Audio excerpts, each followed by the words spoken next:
In the world's largest refugee settlement, anxiety and alarm. As Hamida Khatu clutches her prayer beads, she also clings to her faith. We've heard the coronavirus has occurred in Malaysia, Mecca and Thailand. Now we've heard it has spread in Bangladesh, and we're praying to God to save us. Around 1 million refugees live in these informal settlements in Cox's Bazar, where sanitation has always been an issue and living conditions are so crowded that social distancing is impossible. Authorities are using loudspeakers in some parts of the camps to give advice on how to prevent the spread of COVID-19. But humanitarian groups say it's not enough. The Rohingya Medics Organization warns a coronavirus outbreak in this community could lead to an enormous loss of life. And it's been producing informational videos in the Rohingya language and posting them online.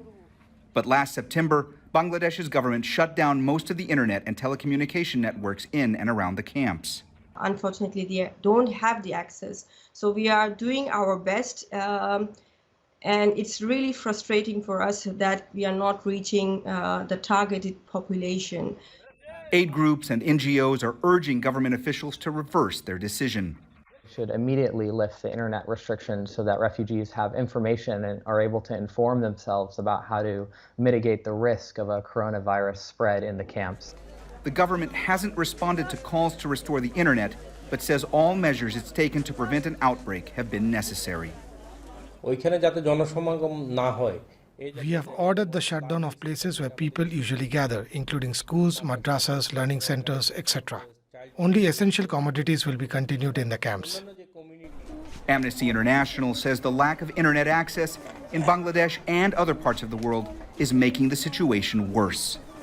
It's not the best time to have internet shutdowns and restrictions on telecommunication, because that's the easiest and fastest source of disseminating information that needs to be provided to these vulnerable groups. Rohingya activists have been holding seminars to educate other refugees about a threat unlike any they've faced before.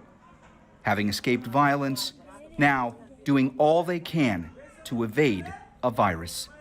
Mohammed Jamjoom, Al Jazeera. Phil Robertson with us now, Deputy Director of Human Rights Watch Asia Division. He's on Skype from Bangkok. Phil, we focus so much on social distancing. And when I looked at those pictures there, it's impossible. It is absolutely impossible to think about that. Have you got any thoughts on what can be done?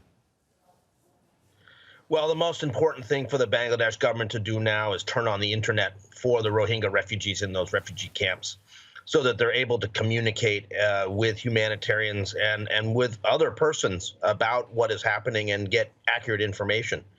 I mean, it's astonishing the kind of restrictions we're seeing on those camps, especially in this time of a pandemic that's going to threaten the health of so many. You know, when you look at those camps, as you said, there's no social distancing.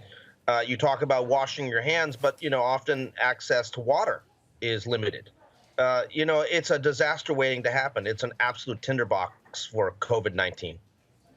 So again, I take your point about what the Bangladesh government could do, and the internet is very important for information and communication, but I'm just thinking about sort of practical things which could happen now. I know there's people trying to supply aid and sanitation services. Is there anything more which can be done on that level?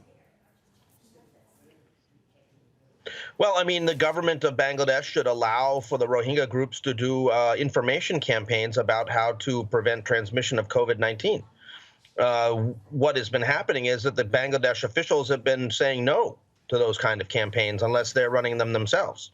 And people need to be able to get the information. But the government claims that such campaigns would prompt panic. The real panic is going to come from people who don't know what the situation is, and they have no information about what COVID-19 is or how to stop it. You know, the government is not allowing people to use the internet so that coordinated efforts could be taken by humanitarians on public health issues. You can't even call the government hotline from the camps if you want to be referred to a government hospital. You know, they're trying to do things in the camps with both hands tied behind their back. Are you and other groups in direct contact with the Bangladesh government over this? The Bangladesh government, unfortunately, has not been listening to NGOs and to other governments about this issue of the internet access and the health crisis in the camps. I think that there has to be greater pressure put on the Bangladesh government to realize that this is a wrong-headed policy that has to stop. Otherwise, there may be a very grave tragedy that occurs in the camps of the Rohingya. Phil Robertson from Human Rights Watch, I'm glad we could talk to you about this. It is very important, of course, to keep these issues in the spotlight in these times. Thank you. Thank you very much.